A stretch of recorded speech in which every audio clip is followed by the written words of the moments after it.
वंदे मातरम मित्रों, आज योग सत्र का 26वां दिन है।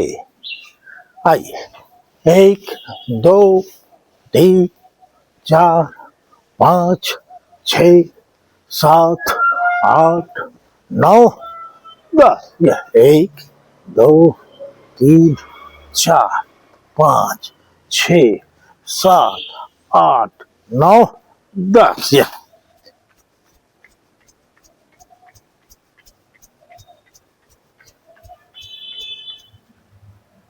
शरीर के सभी अंगों को खोलना, योग आसन और प्राणायाम के जरिए अपने शरीर को ऊर्जावान बनाना, ये प्रत्येक व्यक्ति का नैतिक कर्तव्य है। यह सिर्फ हमारी जिम्मेदारी है। 1 2 3 4 5 6 7 8 9 10। 1 2 3 4 5 6 7 8 9 10। 1 2 3 4 5 6 7 8 9 10। 1 2 3 4 5 6 7 8 9 10। ये 1 2 3 4 5 6 7 8 9 10। 1 2 3 4 5 6 7 8 9 10। यहीं से 1 2 3 4 5 6 7 8 9 10। यहीं से वापस आइए। 1 2 3 4 5 6 7 8 9 10। पकड़ लिया। ऐसा करने से हमारी नसों में उतना ही खिंचाव होगा जितना कि होना चाहिए, या नसों में जितनी क्षमता है उससे अधिक खिंचाव नहीं होगा। 1 2 3 4 5 6 7 8 9 10। आइए,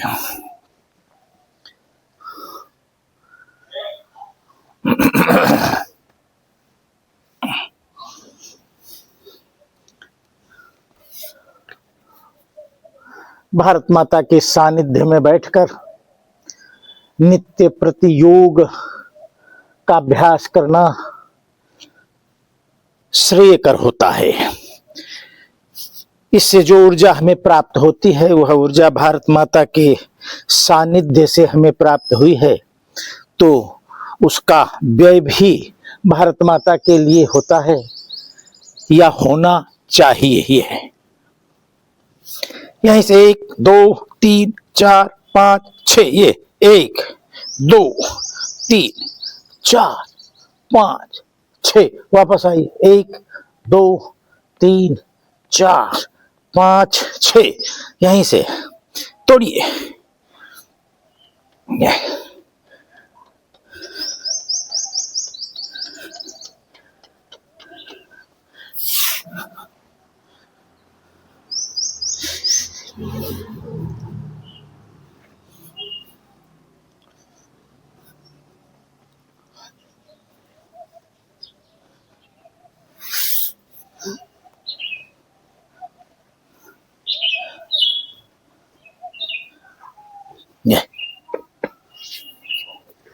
1 2 3 4 5 6। ये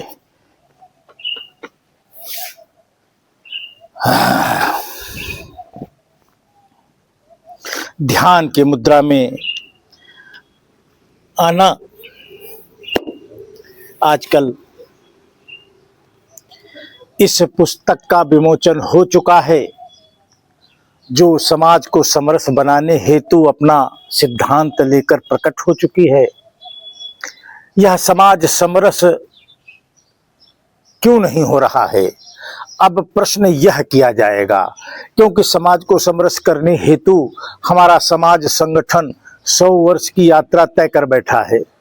फिर भी अगर समाज में समरसता आने से वंचित रह रही है तो हमें कुछ और कारणों की ओर ध्यान देना होगा। वह कारण कौन है? जिनकी वजह से हमारा समाज समरस नहीं हो पा रहा है। अनेक प्रयत्नों के बाद, अनेक महापुरुषों के प्रयत्नों के बाद भी इस कार्य में सफलता क्यों नहीं मिल पा रही है? जब इस पर निष्पक्ष और पारदर्शी तरीके से विचार किया जाएगा तो एक ही सूत्र निकलेगा कि भारत भूमि पर लागू सिस्टम, जो सिस्टम बाबा अंबेडकर के तथाकथित संविधान के आधार पर संचालित है, यह सिस्टम ही हमारे समाज को जातियों में विभक्त किए हुए है। यह सिस्टम ही हमें समरस नहीं होने दे रहा है। यह सिस्टम ही हमें सिर्फ अधिकार को प्राप्त करने की ओर ले जा रहा है। कर्तव्य की ओर मुड़ने का कोई परामर्श देता ही नहीं है।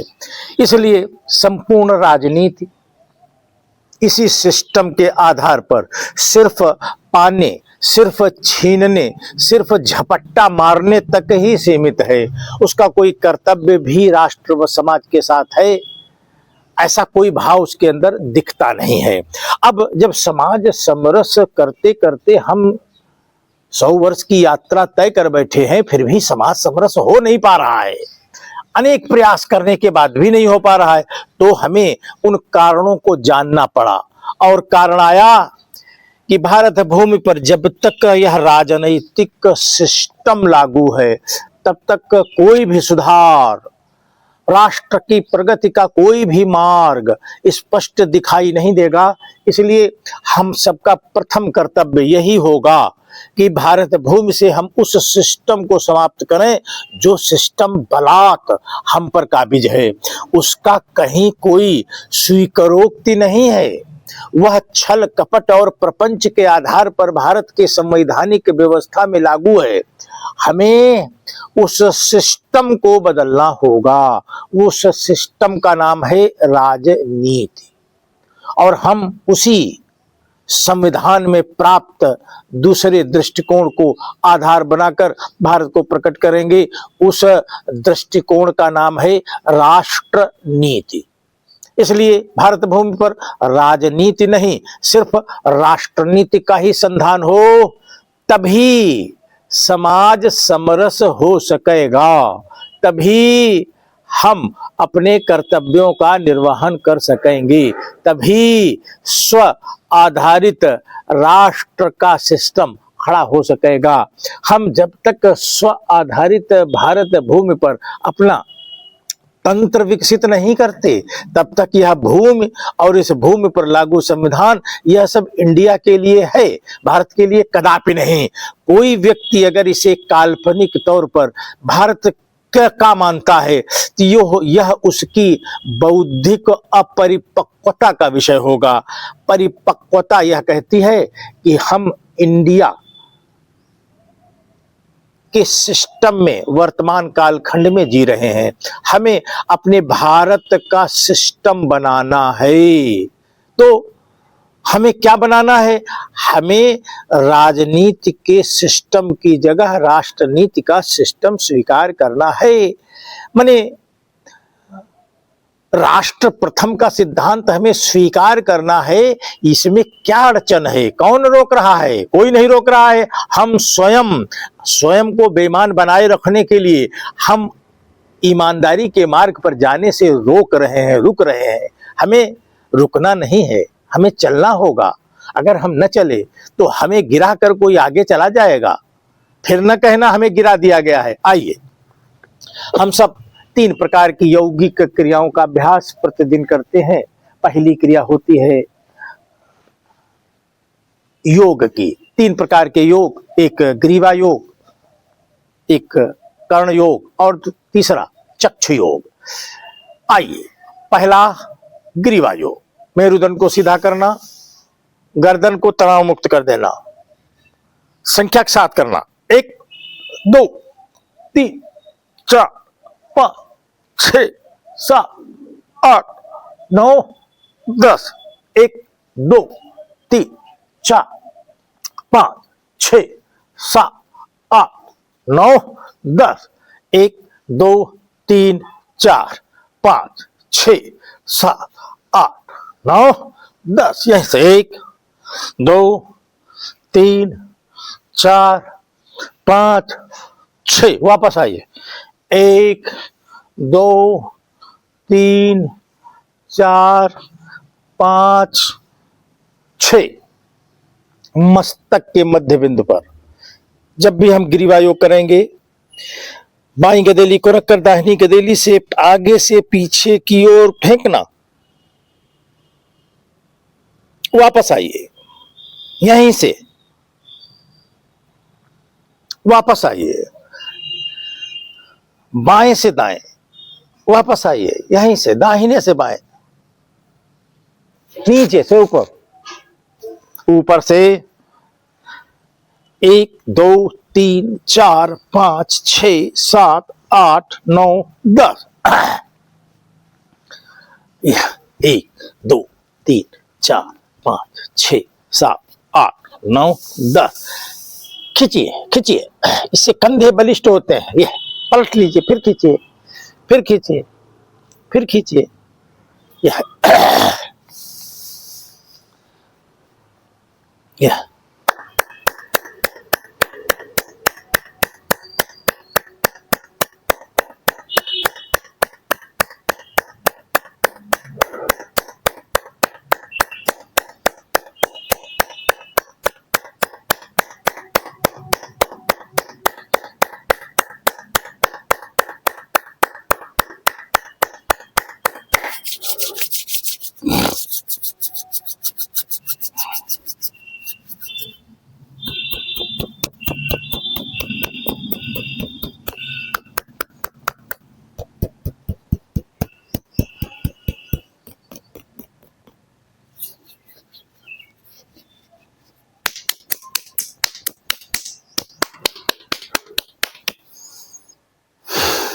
आइए, हम सब कर्ण योग विधि हम सबको मालूम है। प्रत्येक क्रिया में पारंगत होना यह हमारी जिम्मेदारी है। आइए, ये मस्तक के मध्य बिंदु पर ये आज्ञा चक्र है, आज्ञा चक्र के मध्य बिंदु से विपरीत दिशा में खींचना, दबाव देते हुए खींचना, ये ये ये या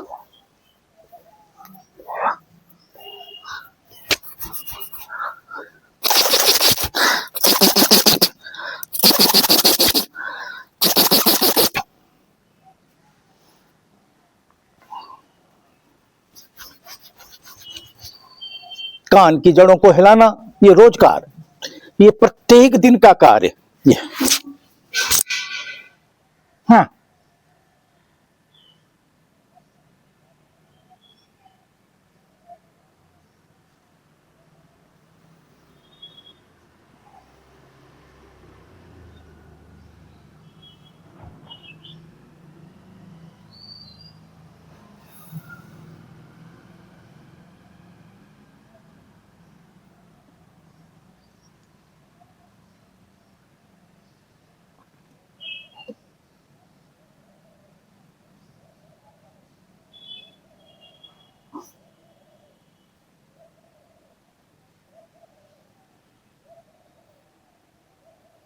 आइए, हम सब कर्ण योग के बाद चक्षु योग, ध्यान की मुद्रा में आना, आंख को इस अवस्था में लाकर रोक लेना। अब सिर्फ आंख की पुतली होगी। 1 2 3 4 5 6 7 8 9 10 1 2 3 4 5 6 7 8 9 10 1 2 3 4 5 6 7 8 9 10 1 2 3 4 5 6 7 8 9 10 यहीं से घड़ी की सुई की तरह 1 2 3 4 5 6 वापस आइए 1 2 3 4 5 6 6, आंख को बंद करिए, गदेली को गर्म करिए, गर्म गदेली को चेहरे पर रख लीजिए। यह एक से अनेक बार क्रिया की जा सकती है। गर्म गदेली को चेहरे पर रखेंगे तो गदेली की ऊर्जा चेहरे में प्रवेश करेगी। इतना अवसर अवश्य देना।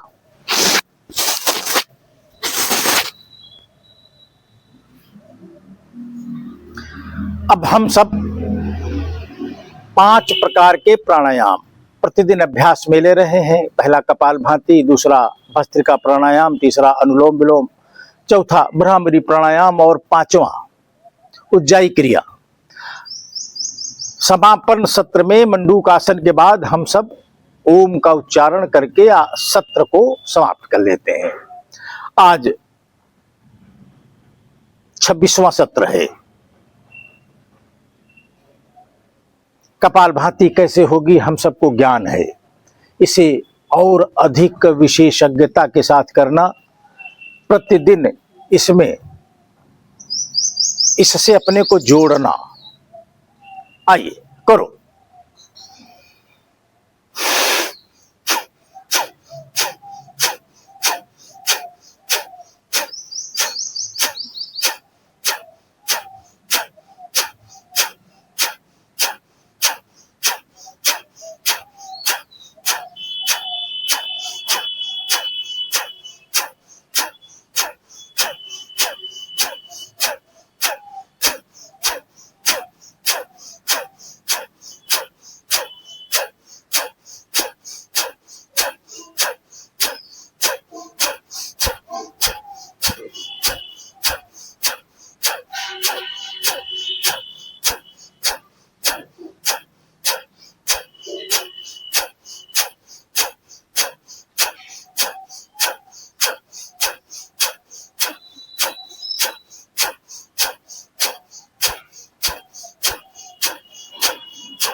मेरुदंड बिल्कुल सीधी रहेगी। नाभि सतर्क अवस्था में आई है, इसे रोक लीजिए।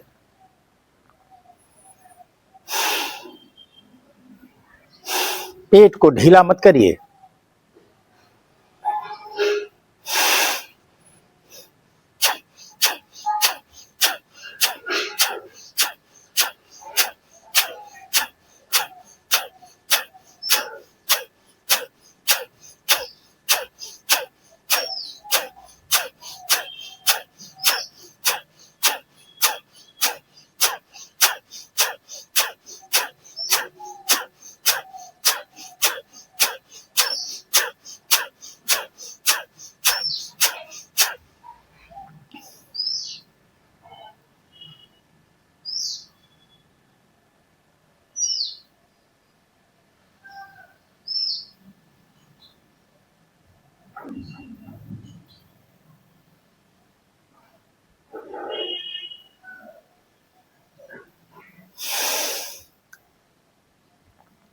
दूसरा प्राणायाम भस्त्रिका प्राणायाम।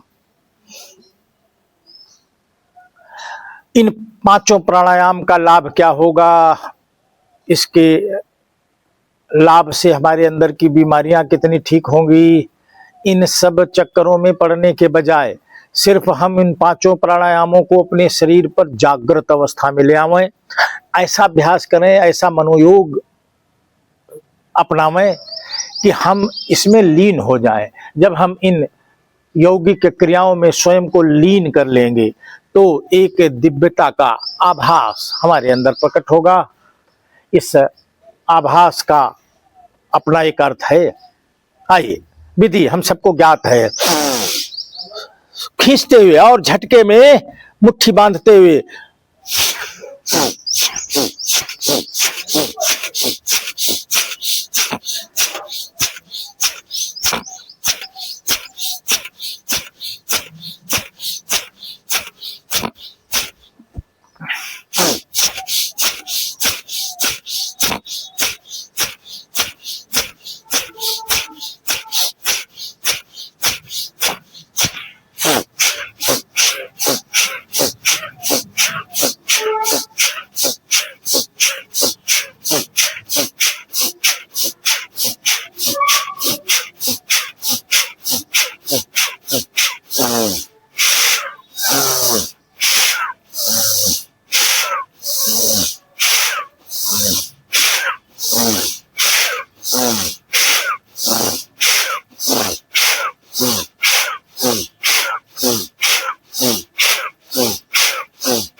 आइए, अनुलोम विलोम यह हमारे नाड़ी शोधन का प्रयास है। हमारी इड़ा,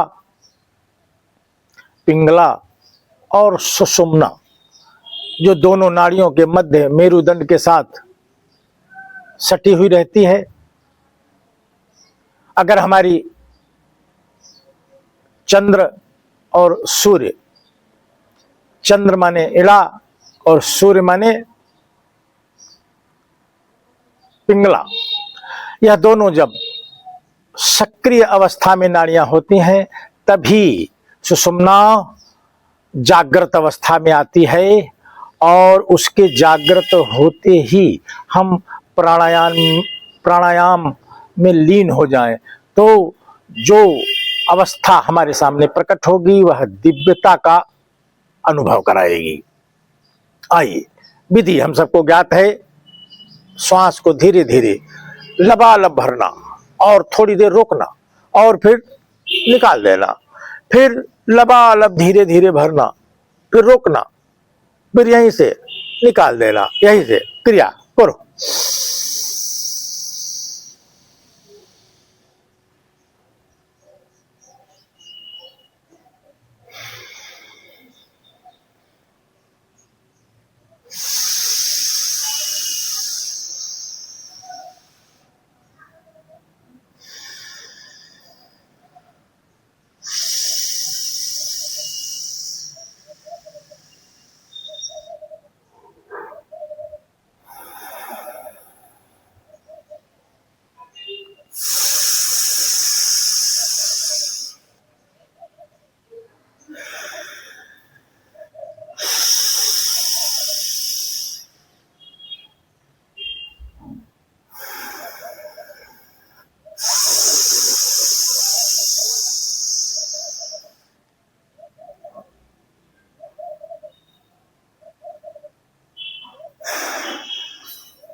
गदेलियों को गर्म करना, गर्म गदेली को चेहरे पर रख लेना।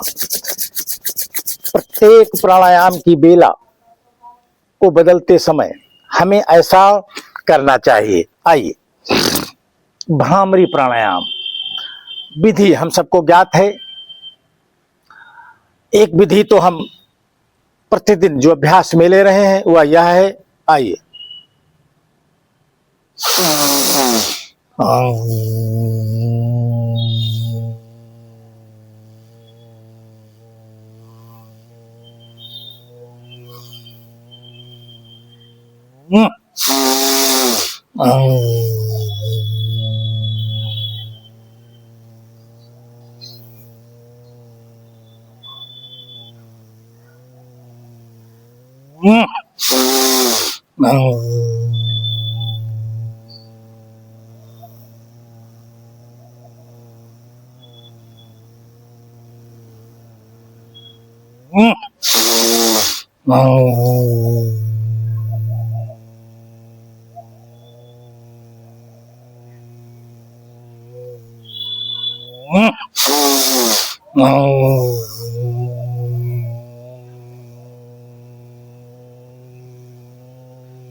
आइए, पांचवा प्राणायाम हम सब उज्जाई क्रिया के रूप में करते हैं। उज्जाई क्रिया यह हमारे अप्रत्याशित रूप से थायराइड में लाभ करती है, हमारे हृदय चक्र को बलिष्ठ बनाती है, आत्मा के चारों तरफ के मलों को साफ करती है, या यूं कहा जाए आत्मा को उन्नत किस्म का बनाती है। जिनका फेफड़ा मजबूत है वह साहसी होते हैं।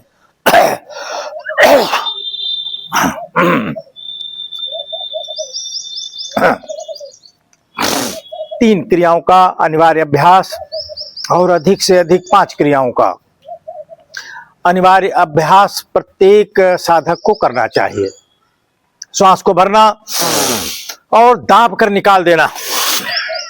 तो यहीं से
पांचवी उज्जाई क्रिया का अभ्यास।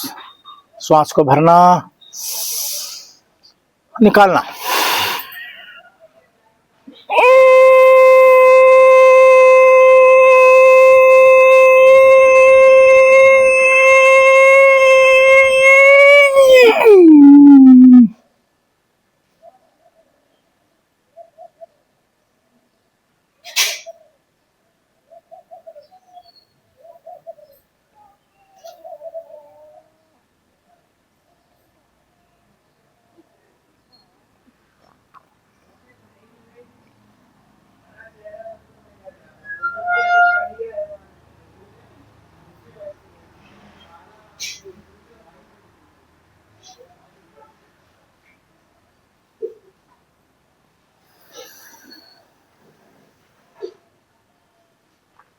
आई, हम सब बंधों को जरा ढीला कर लें। उज्जाई क्रिया करने से हमारे आंतरिक तंत्रिका तंत्र पर अप्रत्याशित दबाव पड़ता है, वह बलिष्ठ होता है। जिसका तंत्रिका तंत्र बलिष्ठ है वह साहसी तो है ही है, दृढ़ निश्चयी।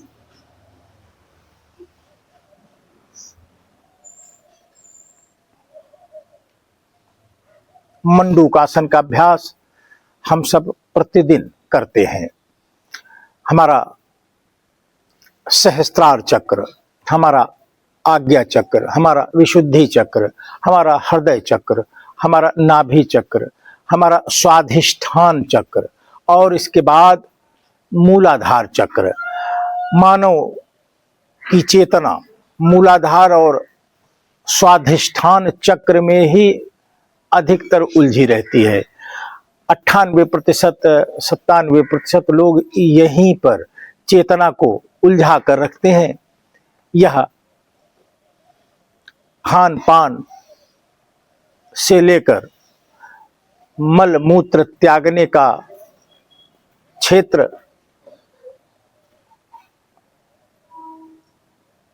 जब हमारी चेतना ऊपर आती ही नहीं है तो हम मानव जीवन के जो कर्तव्य हैं वो कैसे निभाएंगे, यह हमें ज्ञात ही नहीं होता है। क्योंकि हमारी चेतना निम्न स्तर पर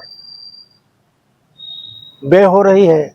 वह अपनी पौरुषता को प्रकट करने हेतु उस दायरे में आ ही नहीं पाती जहां उसे आना चाहिए। आइए, श्वास को भरना, ये श्वास को भरना और निकाल देना दाब कर। ये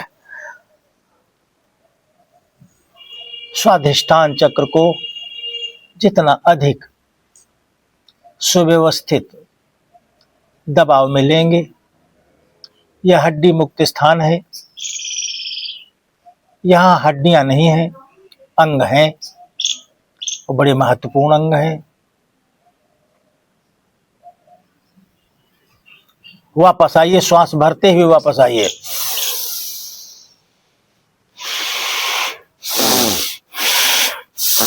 ये सुविधा सतर्कता अवश्य करें।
यूं।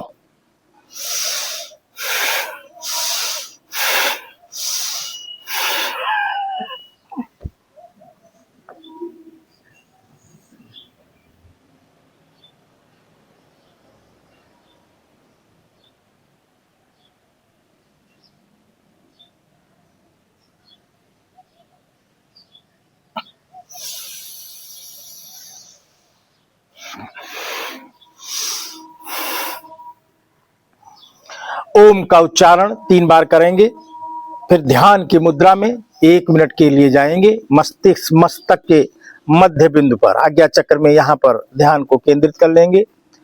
स्वाभाविक प्राणवायु को जितना संभव हो उतना ले पाएंगे।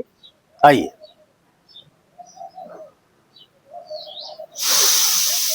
ओम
वापस गदेली को गर्म करना, गर्म गदेली को चेहरे पर रखना।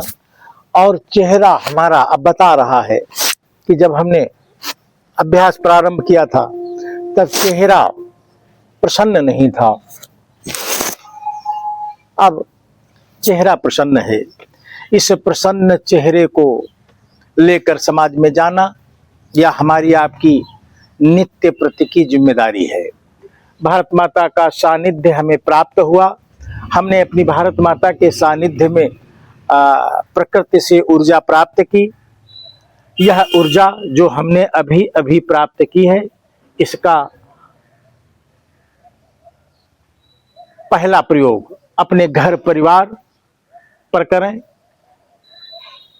इससे बच जाए तो वह अपने राष्ट्र व समाज पर करें। अपना राष्ट्र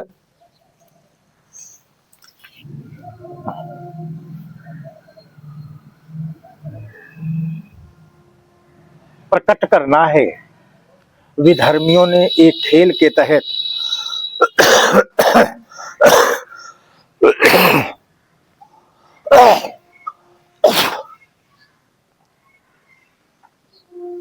उसे इंडिया बना दिया है। हमें भारत के रूप में अपनी भारत माता को पुनः प्रकट करना है।